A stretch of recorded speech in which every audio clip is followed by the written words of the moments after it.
When I was going through my most difficult times, something that I really started to struggle with was finding motivation to keep going in life, because at that point it felt like things were not getting better and not improving for so long that I kind of started to think this means that things will never get better and things will never change. And that kind of a mindset obviously makes it really hard to want to keep going in a way, because you think, why even try to change if things will anyway not change? After struggling with that mindset for quite a long time, I ended up finding a different way of looking at things that really kind of reignited this spark within me to want to keep going. And I feel it really pulled me through those times. And that was the idea that there was a future version of me who was already living a life that made me happy and where I felt fulfilled. I really started to think of her as so real, as if she was already existing. I just hadn't caught up to her. And so I kept going, not because my life at that point motivated me to do so, but because I was working towards this future version who, in my head, was already real. That perspective really changed everything for me, and I credit it to one of the main reasons as to why my life now looks so different to what it did back then. And so today I wanted to share with you this 3-step process that I used to get from a place where I was really struggling to keep going to a place where this future of mine that I had dreamt of for so long actually became a reality. And I really hope that this resonates with you guys as well, and especially to anyone who might be struggling to keep going. I hope that this helps in the way that it helped me during those times.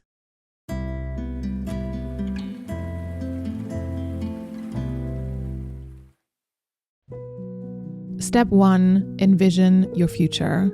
I think if I could go back to that version of me who really felt so hopeless and so stuck, and I would tell her, now let's start thinking about your future as if it's already real. Let's start envisioning your future version as if it's already existent. She would probably look at me and think, what are you talking about? Like, why on earth would I start thinking about a future version of me who isn't even real and isn't even existent and is probably unrealistic anyways? I have enough things to think about right now.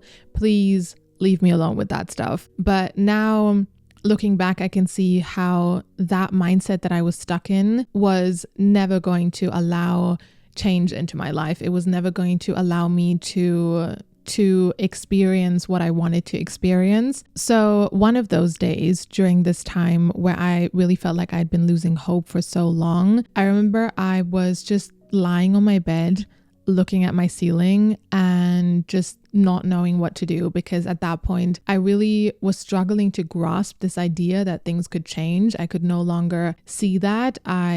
I was just kind of paralyzed by what was going on. Out of desperation, really, to just even feel 1% better, if that were possible, I thought maybe I could just imagine my dream life and my future that would be possible if things would change. Not because I actually thought it was possible for them to change, but just because I thought maybe, just maybe, that stupid imagination could make me feel better. Within a few minutes, I had this image in my mind, which was me living a life where I was happy and I was fulfilled. And it almost felt like this dream future version of me if things were to change. And I remember exactly what I was wearing and who I was with and what I was doing and where I was. Like, it felt so real in that moment. And I remember for those few minutes where I was in that imagination, that heaviness that I was feeling all the time lifted, which was a rare occasion for me.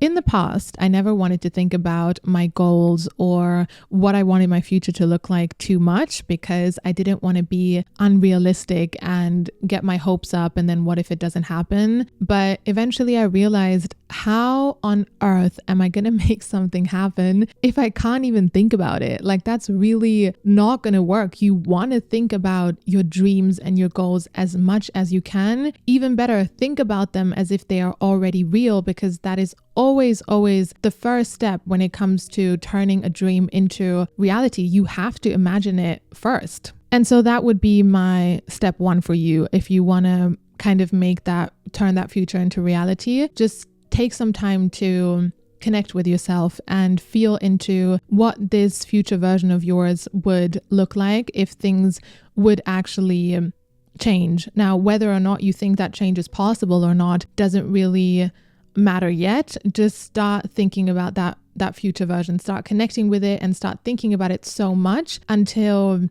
it actually starts to feel like that person is already real, almost like a person who you could call and connect with, but just a person who's living on the other side of the world. So you don't see them yet, you can't meet them, but you can connect with them and just connect with them as much as possible. Before we continue with the conversation, I just want to give a little reminder. If you enjoy my content, please feel free to support it in some way, such as liking the video, commenting down below, making sure that you are subscribed if you aren't already, and leaving a review on Spotify or Apple Podcast. All of my links will also be in the description box. Thank you so much. Your support really helps for me to continue to create these episodes. Step 2, trust your future. So there are 2 more important things that we need to talk about today. One is, how do we turn this future into an actual reality? But before we get into that, I think we also need to talk about, how do we make sure we don't kill those future versions in our head before they even have a second to breathe?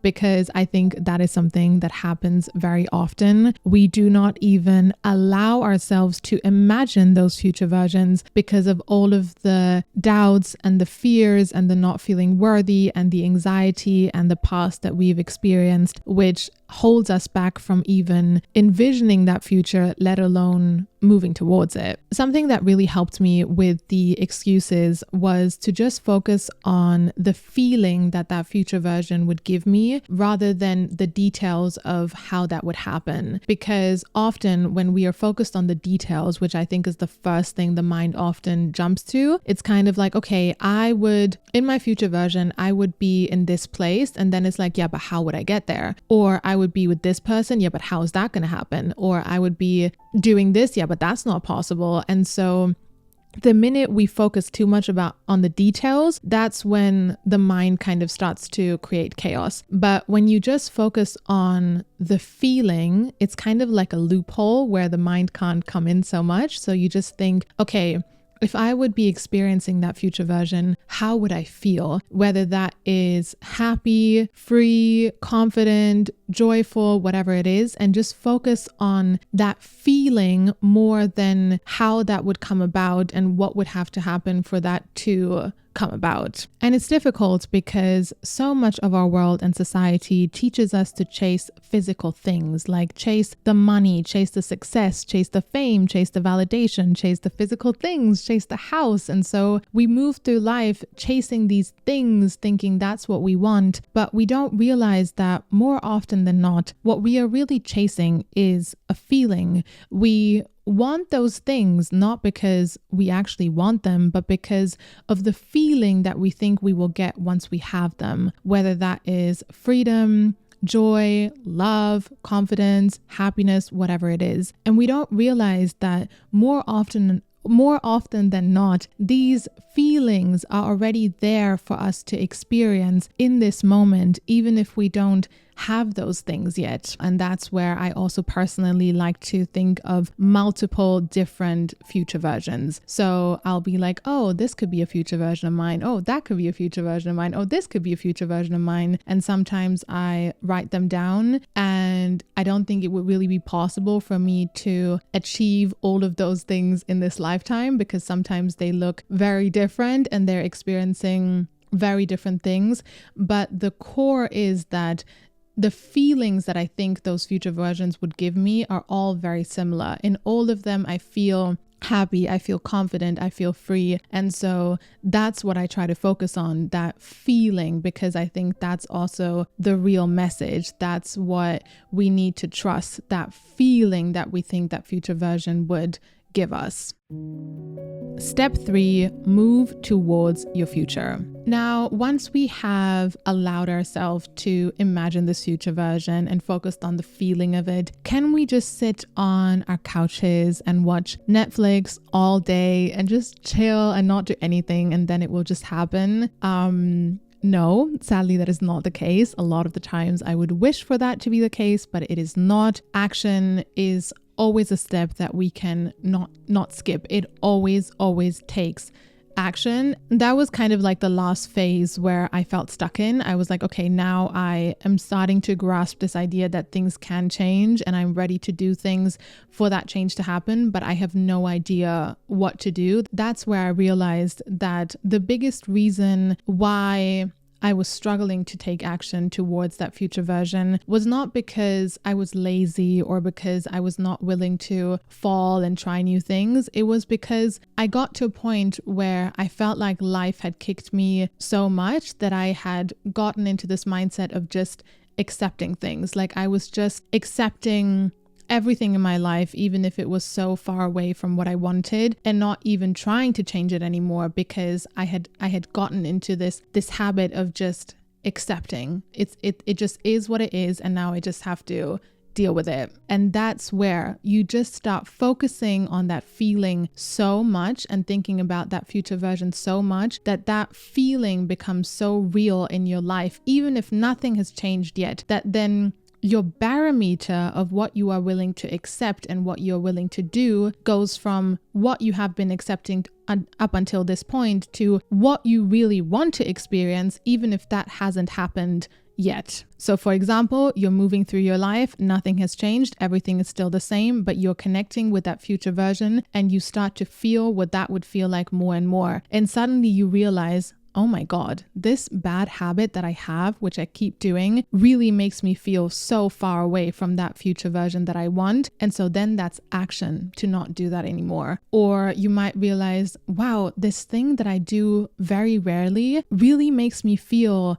like that future version of me more and more. I feel closer to that future version when I'm doing that. And so then that's action to do that more. And that's where I realized big time that most of this action that I felt I had to take to make things happen were things outside of my comfort zone. They were things that pushed me to do things differently than I had been used to. And that's not always easy, but you just have to be willing to take it. Like it's just part of it. You have to be okay to get outside of your comfort zone and just kind of keep moving with that, because every time we go outside of our comfort zone and we try something new, the brain will find new excuses and fears and doubts as to why what you are doing is a really bad idea and you should go back to what was comfortable. But the thing is, all magic happens outside of the comfort zone. And so living a magical life where we are growing is not about a life where we don't have fears and doubts that hold us back. It's a life where we learn to keep going regardless of those fears and doubts. It's a life where we move beyond those fears and doubts because they will be a part of it every time we keep pushing. And so if you want to keep pushing, you have to just take it as it is, but just keep going. And if for any reason at this point anyone still has this part of their brain screaming and saying, yeah, but why would I think about something that's not possible and not here really, that's so unrealistic, I just want to throw a little bit of a different angle into this, because then we really need to ask ourselves, well, if I think it's a waste of my time thinking about my future in this daydreaming way, then am I really spending my other time better? Like, what am I doing with my time that I can justify that that's a better choice than imagining my future? Because oftentimes we justify spending our time thinking about a lot of things that are not real and not realistic, and we don't have a problem doing that. Like, we spend so much time thinking about our past and what that was and getting stuck there as if it's still real when it's not. That doesn't exist anymore. And so why don't we just get stuck in our future and thinking about that and how amazing it can be, because both is not real, but one has the potential of becoming real and the other one is dead anyways. All right, everyone, that is all I wanted to share for today. Thank you so much for tuning in, and I'm so looking forward to connecting with you in my next episode.